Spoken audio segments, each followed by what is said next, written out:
Mayam Bhante Tisarena Saha Panchasilani Yanchama Dutiyampi Mayam Bhante Tisarena Saha Panchasilani Yanchama Natiyampi Mayam Bhante Tisarena Saha Panchasilani Yanchama.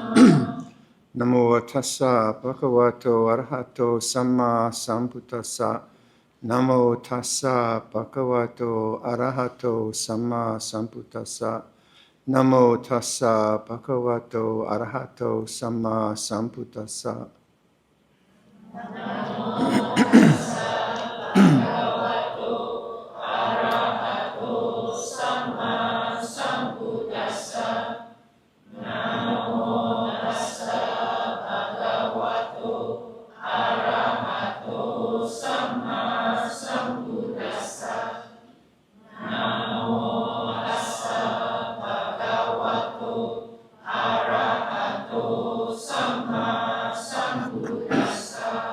Buddhang saranang gacchami. Dhammang saranang gacchami. Sanghang saranang gacchami. Dutiyampi buddhang saranang gacchami.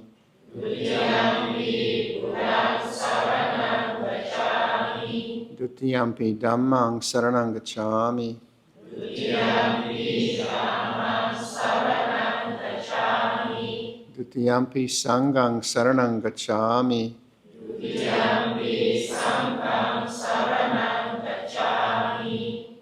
Tatiyampi buddhang saranang gacchami.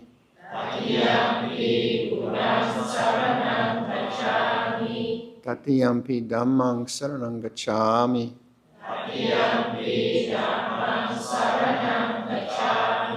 Tatiyampi sanghang saranang gacchami.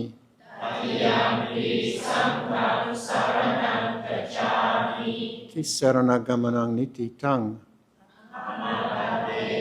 Panatipata viramani sikapadang samatiyami.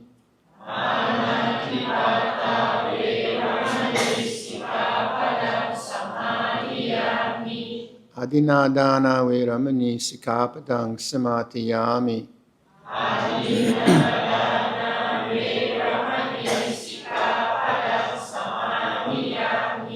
Kami sumichachara viramani sikapadang samatiyami.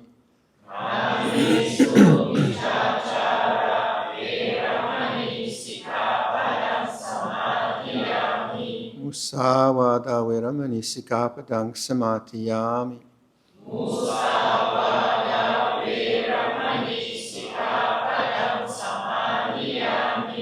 Surameraya majapamadhatana viramani sikapadang samatiyami.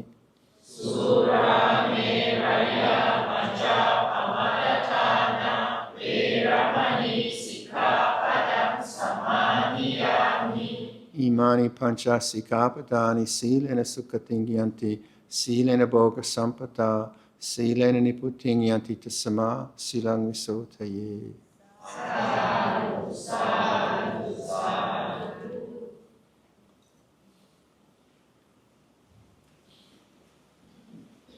Closer? I need to adjust your mic. Okay. Brothers and sisters in the Dhamma, it gives us great honor to welcome Luangpor Viradhammo to Penang. And please allow me to give a brief introduction of Luangpor Viradhammo. Luangpor Viradhammo is a Canadian monk in the Thai forest tradition of the Theravada Buddhism. Luangpor was ordained as a monk in 1974 by Ajahn Chah at Wat Luangpor Monastery and became one of the first residents of Wat Pananacha, the international monastery in the northeast Thailand. Venerable Luangpor Viradhammo is the most senior Thai forest monk in Canada and currently the abbot of Kisarana Buddhist Monastery of Perth, Ontario. And brothers and sisters in the Dhamma, we shall now request for permission permission from Luangpor Viradhammo to teach the Dhamma for tonight.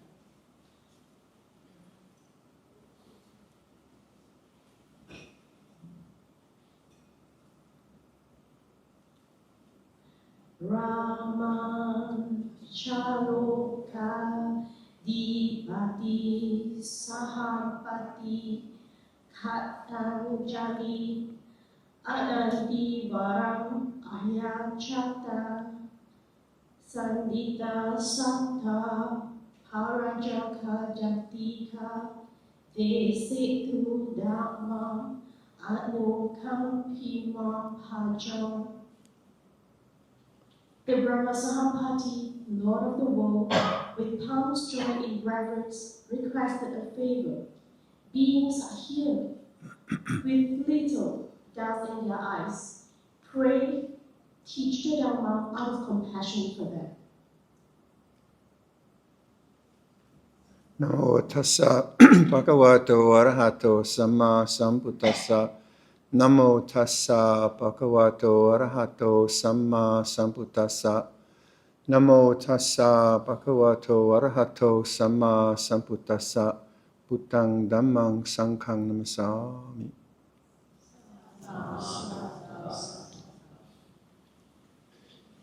So please sit comfortably. Good evening. Nice to be here with you. Nice to see such a large congregation in such an old institution. I just had a chance to meet Bhante Dhammamangsa, and delightful monk. And he was telling me that, I think at the age of 7, he wanted to be a samanera, and his parents wouldn't let him. You probably know the story, and then he insisted and refused to go to school. And at the age of 8, he became a samanera, which I found astounding because no such thing existed in my society, no such possibility. There was no, the idea of a bhikkhu didn't even exist in my mind until I was about 20 years old. So I find that story very inspiring. Anyway, kind of curious title for this talk. I don't know who dreamed it up, but Dhamma Stream. We're going to go for a swim, I guess. Stream of Dhamma. So give it a go.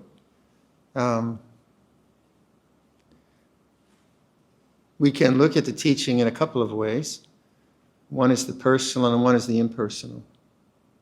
In a personal way, I'm Viradhammo. I have a Canadian passport. I like coffee. My brother lives in Ottawa. And so on and so forth. So there's the sense of me as an individual. And within the sense of me as an individual, I have responsibilities by the Vinaya, by just human decency. I live in a judicial system called Canada. When I come across the border, I come into Malaysia, so I have to live by the laws of the land that I'm in. And then within that, I can practice dana, I can practice meditation. So there's that personal part of my life, which is what we call Viradhammo. So that's one way that we can think about the teaching. And in that way of thinking about the teaching, we very much emphasize social justice, social responsibility, a lot from, say, the Sigalovada Sutta, mutual duties of care that we have, children to parents, parents to children, employers to employees, and so on and so forth. So that's the realm of personal action, the realm of personal discipline, the realm of social responsibility. And that's where we define the individual. The other way that we think about Buddhism is the way of regarding our experience as a stream of conscious phenomena, as data. So that way, we no longer emphasize the personal. We try to witness and this is the thing about being a human being, is that we can be aware, we can witness, we can notice the stream of consciousness as it changes in our daily activities. In that sense, we're no longer taking it personally. We're not saying it's Viradhammo. We're saying body feels this way, feelings feel this way, perceptions, conceptions, they arise and cease according to causes and conditions. And the awareness can know that. When we are witnessing our life in that way, that's the stream of Dhamma, rather than the stream of self. The ideas of self are important because if you didn't have that, you couldn't be a social being. I can't come across the border into Malaysia and say to the immigration officer, there's no Viradhammo. There's no self. I think I'd get arrested. So Dharma is the stream of conscious events that we can witness and we can be aware of. I think that's self-evident, yeah. And what's very curious is that the witnessing or the awareness that we can have of our experience, it's not really a person. It's just awareness. If you look at awareness itself, if you focus attention on attention, if you look at the mind looking at the mind, you won't find an individual. All you'll find is conscious clarity. The individual arises through thought. I am Viradhammo. I'll give you an example. When I came from Thailand on this trip, I flew into KL, and I hadn't done the digital certificate of registration, and I didn't know how to do that. So I fumble around, and I find someone. They said, well, go over to that kiosk and you can sort it out. So I get to the kiosk, and I think it's like a 100-year-old computer.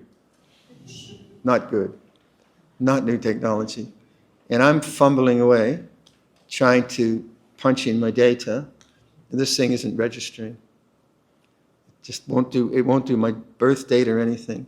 Then I say, well, I'll just scroll down, maybe I can do something. Then it asks for my phone number. I don't have a SIM card, so I don't have a phone number. Okay, this is interesting. So what happens is that Viradhammo, the person now, is having trouble getting into Malaysia.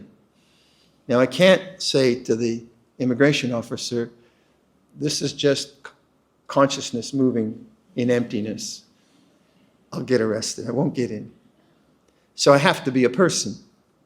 I can't be an anatta kind of thing. It doesn't exist. So there's still personality, but within the personality, or within individuality, let's use that word, I think that's a better word, within this individual experience of consciousness, there arises in this mind frustration and a sense of incompetence. Why doesn't this work? Now that is an object in awareness. That arises in stream of consciousness, that's an object. And that object depends on what happened before that. So we use idapachayata. With this, there is that. With the arising of this, there's arising of that. When there's not this, there's not that. With the cessation of this, there's the cessation of that. Just nature. So the mental formation that's coming up is natural. It comes up because why? Because there's an expectation of getting through immigration or whatever it is, and it's not happening. So there's a feeling of unpleasantness. Desire is not fulfilled. I can't get across the line. And that's the stream of consciousness. Now where it gets interesting is what happens next. With frustration as condition, the very feeling of frustration is, let's say, dukkha vedana. It's unpleasant, as opposed to getting through, which is a pleasant feeling.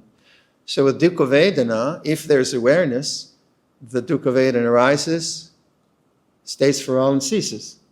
So there, in the stream of Dhamma, there's awareness of change and there's non-attachment. Right? Then if there isn't awareness, and I take this experience personally, even though there's individuality, I take it personally, what happens? I complain about the Malaysian computer system. It's, what is this place? What doesn't this work? Or why didn't someone do this for me? Or I'm afraid that I won't get through immigration. I'm not going to be all right. So I add to the feeling of slight frustration, no big deal. I add to it a sense of self. And I create a sense of me and time and hassle, and I don't want this, and why is this happening? That's rebirth. That's the rebirth into samsara. I have become a person, a frustrated person.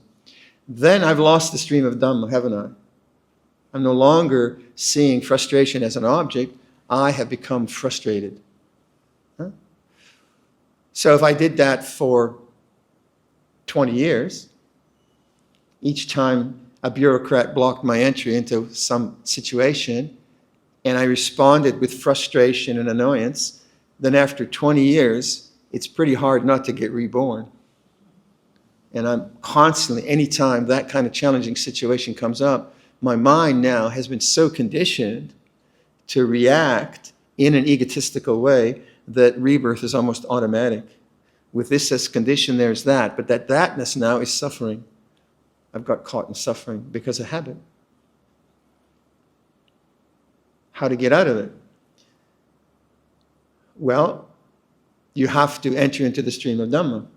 So if I'm now, I hope you don't mind me playing this example. It wasn't bad, honest. But you need an example, don't you? So now let's say what happened was actually I just asked, can someone help me, please?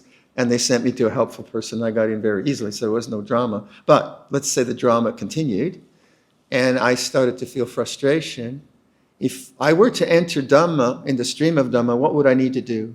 I need to say to myself, frustration is this way. I'd awaken to frustration as a khandha, as a sankhara, whatever language we want to use. It's an object. It's an object in awareness. And I am not that object. That object is conditioned phenomena arising and ceasing according to cause and conditions. I am the awareness. That's my real home. It's not this emotion. We are not our emotions. Our emotions are dependently originated. They arise and cease according to causes and conditions. So then, having noticed, I can say, frustration is like this.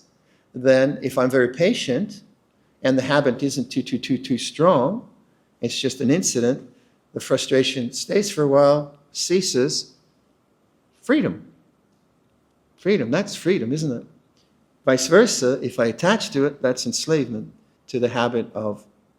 But if this habit had been conditioned, indulged in, believed in for 20 years, then the arising of the frustration, I'd have to stay with that for quite a while because I've created the karmic tendency, the anusaya, to react in that way. And the more I do it, the more volume it has, the more power it has, the more it occupies my attention.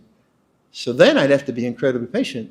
So then maybe I'd go home and I'd want to complain to my partner, it's terrible, the world is terrible, or whatever. But I'd say, no, this is what frustration feels like.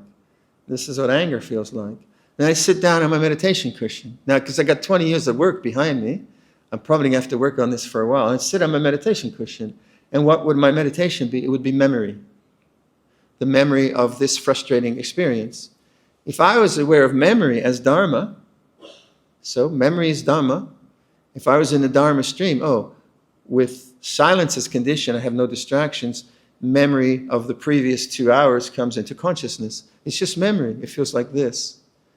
But the memory has a trace of unpleasantness in it. I didn't want that to happen. That was unfair or whatever. So then if I'm heedless, the memory, I attach to the memory and I'm born again frustrated. And there I go, blah, blah, blah, blah, blah, blah. And then at some point, maybe I hear a phone ring or something, I wake up, frustration is like this. I come back home again, I'm in the stream of Dhamma. So then I sit for an hour, and the sitting seems very unfruitful. I just have this memory all the time, keeps coming up, and there it goes. But I sit with it, and what happens then? Well, because I sit with it, and I see it more as the stream of Dhamma, unpleasant, but I don't repress it, I don't blame it, I just watch. This is unpleasant, it feels like this. It feels like this. I might feel it in my body. register in my body, feels like this, then the tendency towards frustration is now being cut away. Because this time, I'm not reacting through frustration. I'm not believing in the thoughts. I'm witnessing it as an object because I'm in the stream of Dhamma. What happens then? Well, the next time there is a frustrating experience in the horizon, I'm a bit more prepared. Because now I've actually been aware of frustration, I've been aware of that structure, I've been aware of the habits of suffering that I have created through inadvertence or through whatever. So now I have more sati sampajanya. I have more clear comprehension about my particular habits and the way I suffer around this thing called frustration. So the next time I go through Malaysian immigration or whatever, I make sure I get that thing done. But if I don't get it done and I get frustrated, then maybe my awareness is now stronger. Oh, I saw you I saw you 2 months ago, didn't I, frustration? There you go again. And no, I know you, Mara. I know exactly what you feel like. And you say, oh, frustration feels like this. The habit might still be strong, but now I'm working with disengagement. Disengaging my belief in the thought and in the emotion. And through that disengagement, nibbida, whatever you want to call it, that disengagement, the tendency dies out. Oh, it takes a long time. And those are the images we have of nibbana, the cooling of the mind, the ceasing of these kind of things that come up into the mind. So it's a very pragmatic thing. And if we don't do that, we'll never be free. Because as long as we take this whole realm at that personal level, now I'm saying we have to respect individuality. Your mind is not my mind. Your memories are not my memories. So there is individuality, no doubt. Otherwise, it would not make sense. But that individuality is simply natural phenomena, conditioned, causes and conditions. And this brings us to the curious thing, so what is awareness? Have you ever, what is awareness? That's the most, consciousness or presence. Right now, all of us are feeling conscious or present, right? You might have a sore leg. You might be thinking of going to dinner after this. You might be bored. You might be interested. But all of us are experiencing consciousness or presence or knowing, whatever language we want to use that. Now, what is that? We tend not to look at that.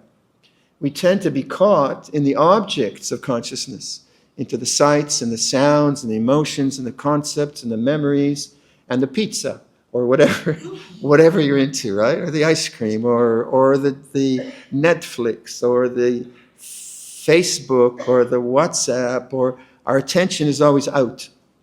Our attention is on objects. And as long as our attention is on objects, we cannot realize the objectless. And what is the objectless? Nibbana Sutta, there is the unconditioned, the uncreated, the unoriginated, the unformed. If there were not the unconditioned, the unoriginated, the unformed, there would be no release from the conditioned, from the formed. There would be no release from samsara. So what does that mean? What could that mean? Well, what's unconditioned? Rather than think Nibbana is 16 million lifetimes away, and I'm just a poor little meditator, and I just want to be a nicer person, that's cultural. That's what culture says, Don't even think about it. Don't even go there. But why not? This is what the Enlightened One is about. So there's the unconditioned, the uncreated, the unoriginated, the unformed. So then you start to reflect, what could that be? Rather than think, because it's weird language, unconditioned. What is unconditioned? All language is conditioned. All sense experience is conditioned. Memories, body, family, relationships, work, the internet, it's all conditioned. What's unconditioned? And this is the inquiry, inner inquiry. Dhamma Vijaya, we'd say. You're inquiring now into this very curious language. Unconditioned, uncreated, unoriginated, unformed. And if you think, well, that to me this is very important, because one of the challenges I found as a young monk was trying to figure out how is this teaching of one piece, rather than just being these disparate teachings of 3 characteristics, Paticca Parami, 4 Noble Truths. How does this all fit together as one structure? And that was very important for me intellectually, to try to get my head around how that might work. So my own contemplations were, well, if this was the Buddha's statement of his enlightenment, there is the unconditioned, the uncreated, the unarranged, and unformed, then everything about his teaching must be bringing us back to that. That was the only logical conclusion I could have. Everything must be pointing back to that, because he taught 2 things, suffering and the end of suffering. And the end of suffering wasn't just psychological balance. It was much, much deeper than that. Psychological balance is necessary. So, if all the teaching is pointing to that, then tanha and letting go of tanha makes a lot of sense. Because what's tanha saying? Go into objects, consume, or get rid of objects. Vibhava tanha, get rid of it. Repression, it's not good, I don't want this. Or bhava tanha, become enlightened. There's a good idea. Become something. Become a stream enter. Become, which is still bhava. And you see that bhava, vibhava, and kama tanha, they're all about time or consumption. Kama tanha is about consuming. Like the internet, you know, we're so consumed, and we consume the internet. It's crazy. But what happens to us as spiritual beings then? Our attention is preoccupied with objects. But all objects are anicca dukkha anatta. They're all sankharas. They cannot be the unconditioned, by definition, right? So if I'm looking for the unconditioned in the condition, I'm looking in the wrong place. It's like looking for an ice cream cone in the oven. You know, you're in the wrong territory. So you start to say, okay, so if my mind is going out into experience all the time, a mental experience, then I'm heading in the wrong direction. So what's the direction I can go? I have to go back, inwards. Akalika Dhamma, not a matter of time. Time is conditioned. So if I think that the realization of freedom is like tomorrow, that can't be right. It has to be now. Because tomorrow is something that's born. It becomes, right? So what is it right now, here and now? Well, the only thing we have is awareness, or consciousness. What else do you have? Can't be sight, sounds, taste. So then you start to inquire, well, what is awareness? And you have no answer, because you cannot see past awareness. You can only be aware. And then you start to understand that, that the path must be awareness. And the liberation must be awareness. And awareness is, it's like a doorway. Like, let's say, that doorway. A doorway participates in 2 spaces. Participates in this space, and it participates in that space. It's a doorway. So we say the awareness is the doorway to the unconditioned. But even that is problematic. What happens when you trust in awareness rather than trust in tanha? Because that's what you're trying to do. So back to the example. So I feel frustrated. Frustration is dukkha vedana. Dukkha vedana leads to tanha. Tanha leads to upadana. Upadana leads to the whole 9 yards of suffering. But now I'm breaking that, and I'm with the unpleasant. I trust in awareness now. I no longer trust in experience.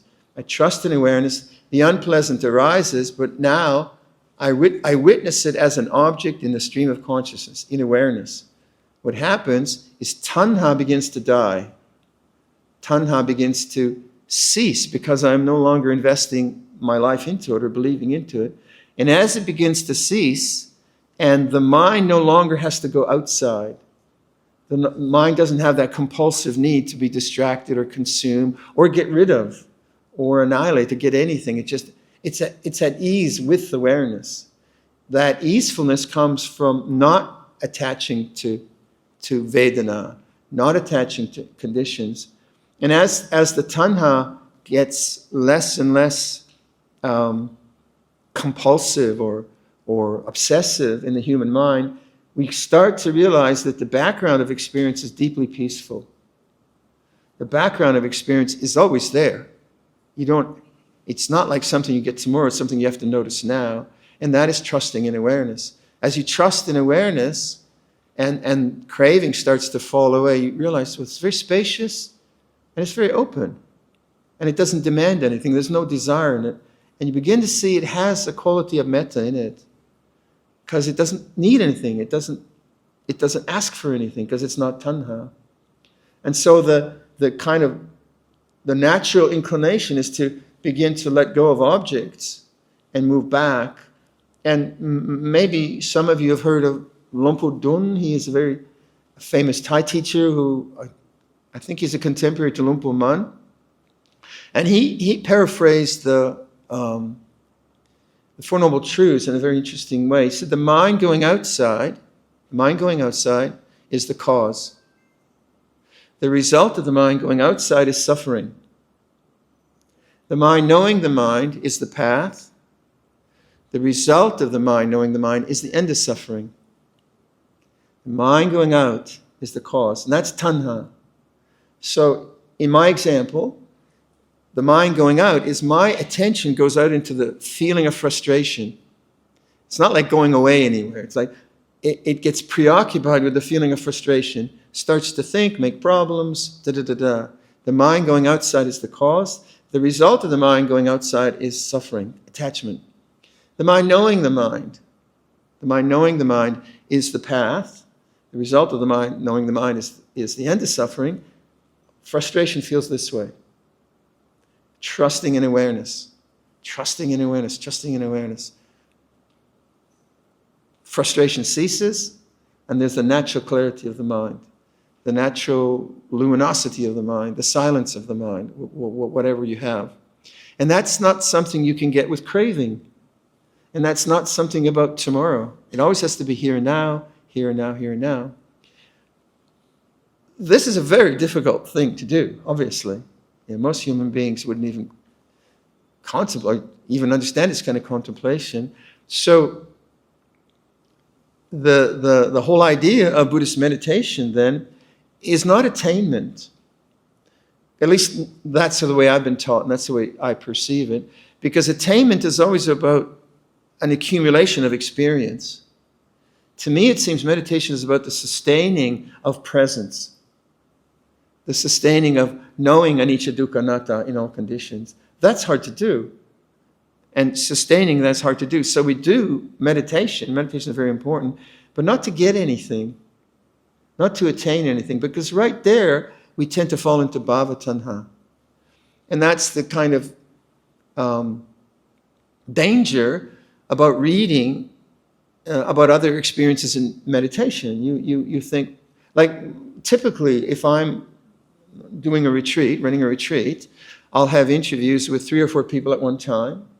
And oftentimes one person will have had beatific visions and all the deities have come and whispered in their ears and they've seen colors and rainbows and they're just gaga with bliss. And the person beside them has only got sleepiness. And then they come to me, oh, I want that bliss. I want those devas and blissful energy. I say, that'll change too. That's not permanent. Don't go there. But they have to go there. So then they listen, so they really, really try. And then they say, I had a bad meditation. But they don't realize that they set their minds up. They said, I want this, and they didn't get it. But they created that desire because they heard something from someone else. Whereas if they were just content, well, dullness feels like this. Boredom feels like this. That's actually much harder to do. It's very hard to just witness boredom as an object. It's a good experiment with the digital devices we have now. Like, go home and put your digital device on your desk and just look at it for 10 minutes and don't touch it. It's very hard to do, right? You think, no, I better look at something. And you scroll through it. Just leave it there for 10 minutes. And culturally, it's a fascinating experiment on kama tanha. The mind going outside is the cause, right? So what happens? All right, I'll do 10 minutes. And then after 2 minutes, you say, that's a stupid idea, and you look at it. All right, try again. Okay, I'll put it down. Okay, I'll do 7 minutes. Okay, it's a deal, 7 minutes. Then after 1 minute, you'll start to feel craving, right? The mind will want to go outside into the object. It's not immoral. It's not against the precepts. You probably have to do it for work, and it's important. But you're now mind going outside. So then you say, no, I'm going to do this experiment. I'm going to do it for 10 minutes. Now you're watching tanha. Now you're watching the restlessness of the mind going outside, but you witness it. You witness it. And then you look at your phone. But now you've seen actually what happens to the mind and the difficulty of staying home, the difficulty of being aware of this. So maybe you say, well, I'd like to actually play with that a bit more. I'm going to fast on my digital device for 2 hours, right? No big deal. You can fast on food for 2 hours, but maybe I'm really into this. So for 2 hours, I just don't look at it. Now, I want to look. Now I'm practicing non-attachment to desire. But unfulfilled desire is not comfortable. What's comfortable is when you have what you want. Now you're looking at when you don't have what you want. And the analogy we have in the text is itching and scratching. I had, like in Canada, we have poison ivy, which is a toxic plant where if you brush your bare skin against it, it exudes a kind of liquid which then creates a reaction in your skin, which creates blisters, and it's very, very itchy. And the only thing you can do is endure it, basically. There's not much medicine for it. So I've had poison ivy. So you look, you read you don't scratch it. Yeah, you don't scratch it. And you're not even aware of it, you're scratching it. And you know what? It feels great. It feels really good. Oh, this is so nice. But now you've got a rash which is 3 times as big. And now, well, hey, this is trouble. I've got a problem. So then don't scratch it. Then you have a shower. And you can't resist. And you just scratch. And you have this battle with tanha, itching and scratching. And the thing about itching and scratching is that the scratching does feel good. It's not that it feels bad. The fulfillment of craving doesn't feel bad. It feels good. So why not keep doing it? Because the mind going outside is the cause. So then, in the analogy of the skin disease, you realize, no, if I'm going to really get beyond the skin disease, I'm going to just have to forbear short-term pleasure of scratching for long-term liberation from the disease. And that's the Buddhist teaching on tanha. Give up short-term scratching for long-term liberation from the disease. Now, that's an easy example. Take worry. Worry is a classic itching, scratching model in the mind because the future's unknown. You don't know what's going to happen with your kids, with your economy, with the planet now. It's all unknown. Maybe AI will take over and we'll all be something other than what we are. So the future's unknown. If you have a tendency to worry, then your mind will think of something to worry about. Doesn't matter. It's not proud. It'll worry about something today, and tomorrow it'll worry something. But it will worry because its habit is to worry. Then what do you do with worry? Well, worry is dukkha vedana. Fear is dukkha vedana. It's unpleasant. Now that's different than planning. Strategic planning is not worry. Worry is neurotic. So I start to worry, and then how do I get out of the worry?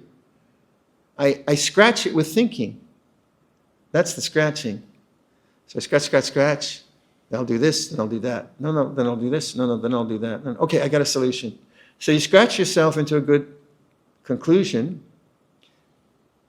2 minutes later, another doubt comes up. Yeah, but you didn't think of that. And then what if she says that to me? But then I'll say that to her. And then, so you keep itching, scratching, and you never get beyond worry. Why? Because you're caught in a cycle of the mind going outside. Then one day you decide, well, no matter what I'm worried about, I'm going to try to observe worry as a sankhara, as an object, as an anicca dukkha anatta. That's more difficult to do. So then I label, I say, worry feels like this. And the mind wants to go to thinking. It wants to go to worrying. That's what it does. And you say, no, worry feels like this. I have to be very patient. Don't scratch it. Don't go to thought. Go to the body. Feel the tension. Watch your breath. Be patient. Be patient. Then I'm practicing the end of itching and scratching. It might take me a while. I might be like a compulsive worrier. I might have to work on that for 10 years. Who knows? But what other way is there out? Otherwise, you're always caught itching and scratching, itching and scratching. So we all have our own models of itching and scratching, right? We don't think it is, maybe, but that's what you want to observe. If the mind no longer goes outside, awareness then becomes available. Available to what? The unconditioned, the uncreated, the unoriginated, the unformed. If the mind is always preoccupied with sense objects, and it has to be much of the time, obviously, you have to live in the world and do worldly things. Yeah, I'm not saying you're going to get out of it. But if we never give time to the mind to rest and understand this, then we don't realize the depths of the Buddha's teaching. So, there's some thoughts for you to consider. Any questions?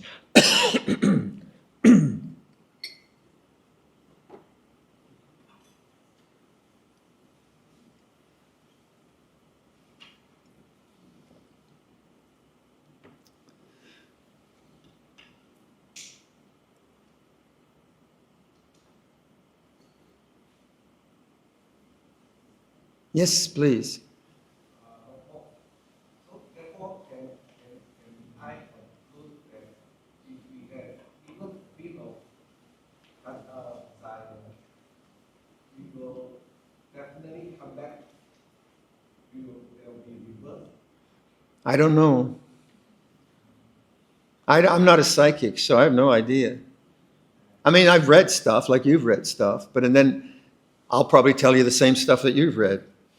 But honestly, I don't know. But I'm not interested in rebirth. I'm interested in that which is beyond rebirth. And I would suggest, why be a Buddhist?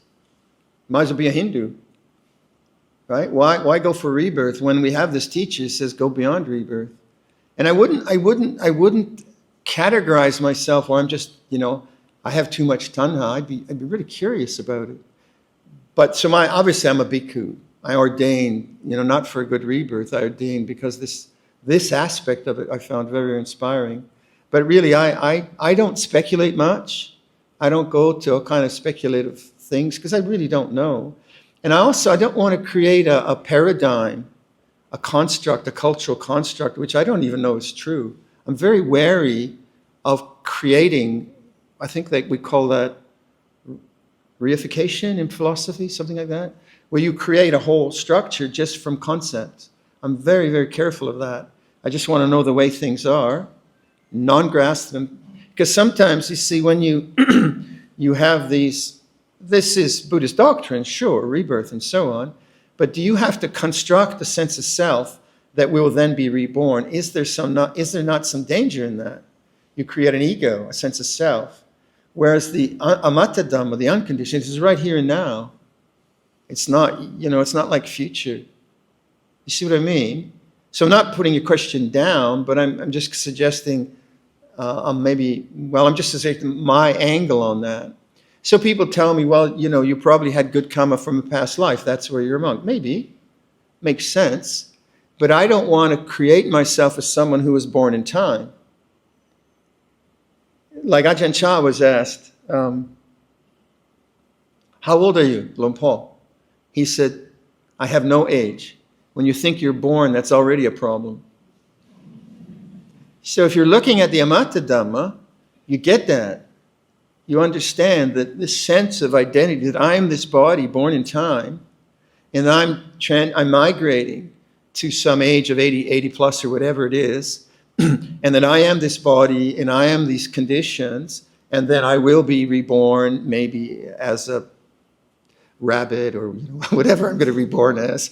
That is creating a sense of self, you see. That's Sakkaya Ditthi. And Sakayaditthi is the first part of entering the stream of Dhamma. So the very idea that I am someone who was born and will die and get reborn already is wrong view in this sense. Maybe on a larger macro sense it's true. I don't know. I can't figure it out. But in a sense of honoring the teaching of the Buddha, I'd say, let go of that. Let go of Sakayaditthi. And see that the very thought of me being born is a thought. It's just a sankhara. And when you see that as a thought, what do you have? The mind knowing the mind. If you don't see that as a thought and you believe it, then you're the mind going outside. And that we call Sakayaditthi or Ditthaupadana. Many ways we talk about that. And that takes kind of... Well, one of the... when we talk about entering the stream of Dhamma, we talk about 3 fetters. Sakayaditthi, Silabhata Paramasa, and Vicikicca. Vicikicca is doubt. Now, the commentaries that I've read say you no longer have any doubt about the Buddha's teaching, which would mean, to me, it would be brain dead. I just can't, doubt is a good thing. Questioning is a good thing, right?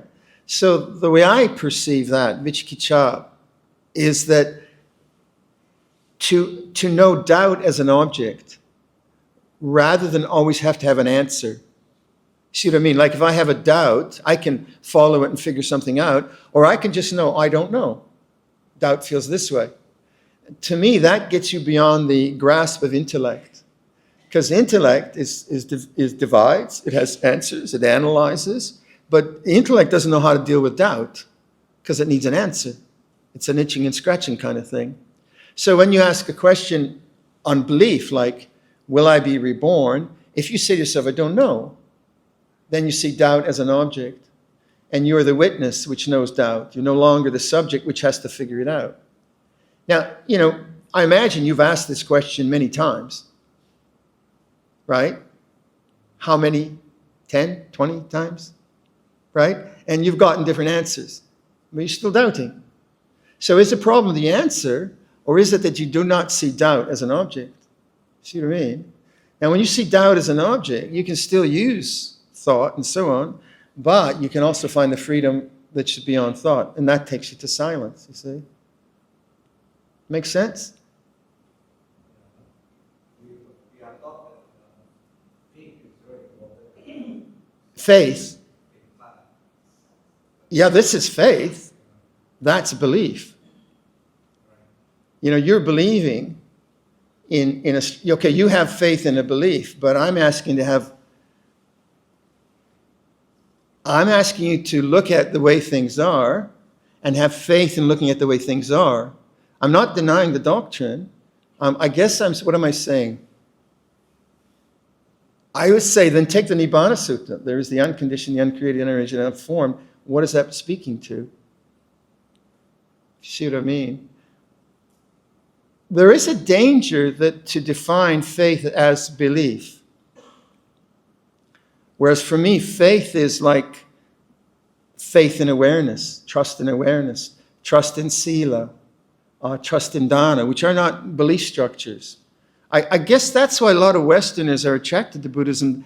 They don't have to take on all the beliefs that are there in Buddhism. There are many, many kinds of beliefs.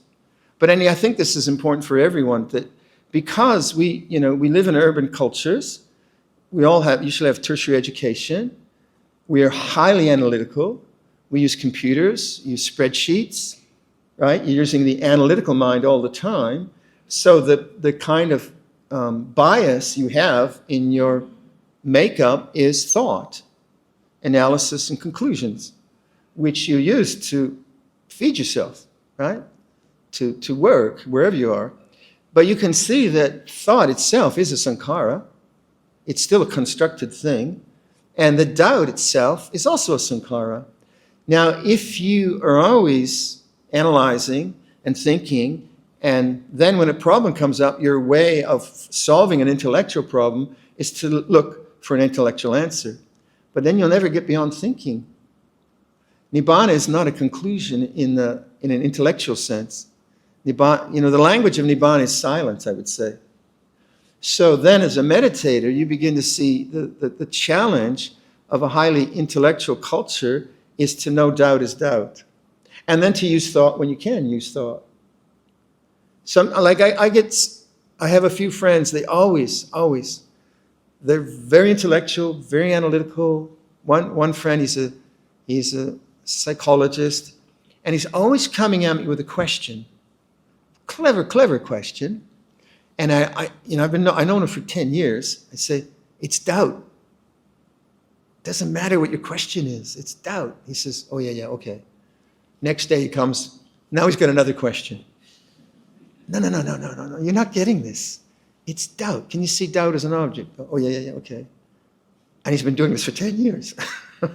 So he thinks that the problem is the answer.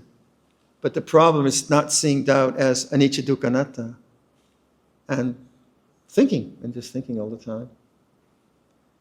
And that's how I would say, that's how I analyze the third fetter, how I use that.